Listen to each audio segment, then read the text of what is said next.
And Patrice Lianwuka of the Independent Women's Forum and Democratic strategist Mustafa Tamiz to discuss. Good to see both of you. Good to see you too, Lauren. Patrice, I want to begin with you. Listen to what President Trump was saying at one of his campaign-style rallies in Mississippi.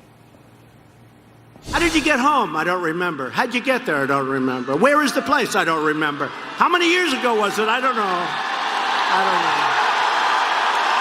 I don't know.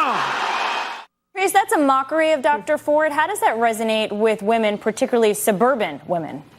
Well, I mean, I think the rhetoric is strong, but when you look at the polling, women and voters overall, they want to see whether the FBI will corroborate Dr. Ford's allegations. And 60% of voters say that if the FBI cannot corroborate her and find out there are really there's some stuff going on there that's not true, then they want to see Judge Kavanaugh confirmed. So, you know, he's speaking directly to his audience, he's speaking to his supporters, but he's also speaking to the broader electorate who, you know, is waiting to see what happens. Yeah, and as we wait for the FBI to wrap up its investigation and hopefully hear from senators on the fence, Senator Lindsey Graham is doubling down on the nomination, Mustafa, of Judge Kavanaugh. He says if the Senate fails to confirm Kavanaugh, the contingency plan should be just to renominate him in 2019.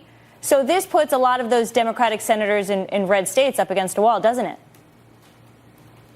Well, look, after Dr. Ford testified, there was not a senator or a pundit that didn't think that she was credible.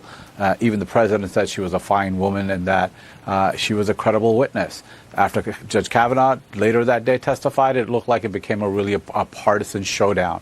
And last night, when the president became entertainer-in-chief and mocked her, I think women voters and men voters, everyone who stands for decency has to send a message that, you know, sexual assault is a serious charge. And the president just can't go out and make fun of people that have come out, put their name, put their reputation online, and testified in front of the entire world. And where's the evidence? Look, the voters are going to speak in November, and they're going to send a message to President Trump that this is just not acceptable behavior. Well, let's talk about what could happen in 35 days in November. A Quinnipiac poll, the latest one, showing Democrats lead over Republicans. This is in the race for the House. It is shrinking. They have just a 7-point advantage right now over Republicans. Patrice, what do you make of that?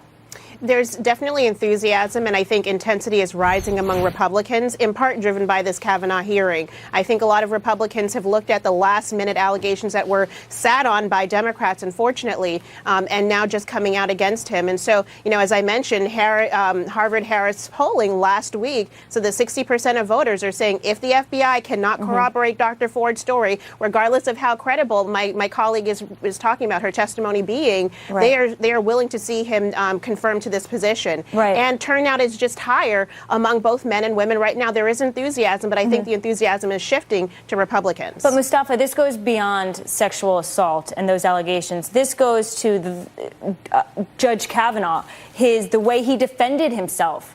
Critics are saying, we don't like how he was so forceful in defending his reputation. We don't like that he drank in college. Has this gone too far outside of what they're supposed to be investigating, which is sexual assault? But look at what the president did last night. The investigation is not in yet, and he's already beginning to demean her. He's beginning to undermine her. The president wants to make this election about himself. He is going out and doing these rally-style things, even though he's not on the ballot, and he's every right to do so.